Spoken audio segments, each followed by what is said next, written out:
నమస్తే welcome to our channel. నేను మీ అనిల్. నవమాసాన్ని మోసిన తల్లిని శ్మశాన వాటికలో వదిలేసి వెళ్ళిపోయిన కొడుకులు ఎంత దారుణం అంటే, నిన్ను నవమాసాలు మోసిన ఆ తల్లిని మరి ఈ రోజున వృద్ధాప్యంకి వచ్చిందని తనని మరి శ్మశాన వాటికలో వదిలేయడం ఎంతవరకు కరెక్టు? ఈ ఘటన జగిత్యాలలో జరిగింది. నలుగురు కొడుకులున్నా కానీ తను అనాథలుగా మిగిలిపోయింది. ఏ కొడుకు చూడకపోయేసరికి మరి ఇద్దరు కొడుకులు కలిసి ఆ తల్లిని మరి జగిత్యాల సంబంధించిన శ్మశాన వాటికలో వదిలేశారంట. మరి ఆమె తల్లి చనిపోయిందా అంటే తను ప్రాణంతోనే ఉంది. ప్రాణంతో ఉన్నప్పుడే మరి శ్మశాన వాటికలో వదిలేశారు. నీ జీవనం ఎక్కడనే గడుపు, ఇక్కడనే ఉండు, బయటికి రాకు, నువ్వు అడక తినడం వల్ల మా పరువు పోతుందని ఆ కొడుకులు అంటా ఉన్నారు. ఎంత ఘోరంగా కనిపిస్తూ ఉంది. నిన్ను 9 నెలలు కని పెంచిన ఆ తల్లికి ఈరోజు నువ్వు కొంత బుక్కెడు అన్నం పెట్టని తరుణం కనబడుతుందా? ఎందుకు ఈ విధంగా జరుగుతూ ఉంది సమాజంలో? జగిత్యాలకు సంబంధించిన ఘటన కొంత ఆలస్యంగా అయితే వచ్చింది. మొన్న ఈ ఘటన జరిగినట్టు కూడా క్లియర్ కట్గా తెలుస్తూ ఉంది. తల్లి సంబంధించిన విజువల్స్ మనకైతే కనబడతా ఉన్నాయి. ఆ తల్లి ఒకసారి మాట్లాడుతూ ఉంది. అసలు ఏం మాట్లాడుతుందో ఒకసారి అయితే విందాము. ఆమె మాట్లాడే మాటలలో కూడా కొంత విషాదం వ్యక్తం చేస్తూ ఉంది. పింఛన్ పైసలు కూడా వస్తాయి బిడ్డ, ఇస్తాను నీకు, నన్ను చూసుకోండి, లేకుంటే కొంత చర్చిలో పడేయండి, నన్ను అక్కడ చర్చి వాళ్ళు చూసుకుంటారు అని ఆ తల్లి చెప్తున్న ఘటన కనబడతా ఉంది. అంటే ఇంతగానం చెప్పినా కానీ కనకరం లేకుండా శ్మశాన వాటికలో తల్లిని వదిలేసి వెళ్తూ ఉన్నారు. ఇందుకేనా మిమ్మల్ని కన్నది అని ఆ తల్లి ఆరోపిస్తూ ఉంది. అందులో ఒక కొడుకు చనిపోయాడంట.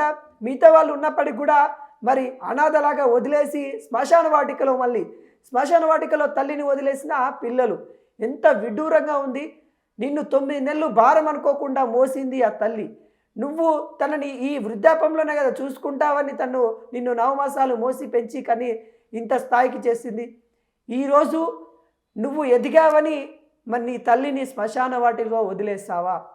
ప్రతి ఒక్కరు కూడా లాస్ట్కు పోయేది శ్మశాన వాటికకే. కానీ ఈ రోజున నీ తల్లిని వదిలేసినట్టు నువ్వు కూడా ఏదో రోజు శ్మశాన వాటికకు వెళ్తావు. కానీ తను బతుకుండగానే శ్మశాన వాటికలో వదిలేశారు కదా, మరి మీకు ఏమన్నా అనిపించట్లేదా? మీరేమన్నా మనుషులేనా? మనిషి రూపంలో ఉన్న మృగాల? తల్లిని శ్మశాన వాటికలో పడేసిన ఘటన ఈ జగిత్యాల మనకైతే కనబడతా ఉంది. ఆ తల్లి వృద్ధాపంలో ఉంది. ఆ తల్లి మాటలు కన్నీరు పెట్టిస్తూ ఉంది. పింఛన్ పైసలు వస్తాయి బిడ్డ, ఇస్తా బిడ్డ, హాస్పిటల్లో చూపించండి బిడ్డ అని మాట్లాడుతూ ఉంది. అయినా కానీ కనికరం లేకుండా మరి మీరు అక్కడ పడేసిన దాఖలాలు కనబడతా ఉన్నాయి.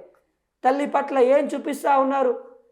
ఇలాంటి విషయాలు ఆ తల్లి ముందే అనుకుంటే మరి మిమ్మల్ని పురుటుల్లోనే చంపేస్తుంటే మీరు ఇక్కడ వచ్చేవారా? ఈరోజు ఆ తల్లి 9 మాసాలు మోసినందుకు మీరు ఆ తల్లికి ఇచ్చే బహుమతియా? ఎందుకు ఈ ఘటన జరుగుతూ ఉన్నాయి? ఒక తల్లిని శ్మశాన వాటికలో ఎందుకు పడేసి వెళ్ళాల్సి వచ్చింది? ఆ తల్లి క్లియర్ కట్గా చెప్తున్న దాఖలాలు అయితే కనబడుతున్నాయి. బిడ్డ పింఛని పైసలు వస్తాయి, నన్ను దాఖలా చూపించండి, లేకుంటే ఇక్కడ చర్చిలో ఒక ఫాదర్ చూసుకుంటా అన్నాడు, ఒక అమ్మ చూసుకుంటా అంది, నేను అక్కడికి వెళ్ళిపోతానంటే లేదు, నువ్వు బయట కనబడితే మా పరువు పోతుంది, నువ్వు అడక తింటే మా పరువు పోతుంది, నువ్వు భిక్షాటన చేస్తే మా పరువు పోతుందని ఆ కొడుకులు ఆ అమ్మని తీసుకొని శ్మశాన వాటికలో వదిలేశారంట. ఎంత దారుణం! తనని అక్కడనే సంబంధించిన వృద్ధులకు సంబంధించిన ఆశ్రమ వాసవికి సంబంధించిన వాళ్ళైతే తీసుకొని పోతూ ఉన్నారు. ఆ తల్లిని సంరక్షించడానికి వాళ్ళైతే కాపాడుతూ ఉన్నారు. ఇలాంటి వాళ్ళకి నిజంగా చర్యలు తీసుకోవాలి. వీళ్ళ మీద కేసులు కూడా పెట్టి ఆ కొడుకుల మీద మరి చర్యలు తీసుకోవాలి. ఎందుకంటే తల్లి మీద అంత కిరాతకంగా తీసుకొని శ్మశాన వాటికి వదిలేసిన వాళ్ళకి మరి చర్యలు అయితే తప్పవు, ఖచ్చితంగా తీసుకోవాలన్నట్టు కూడా ఈ వీడియో చూసిన ప్రతి ఒక్కరు అయితే కోరుకుంటా ఉన్నారు.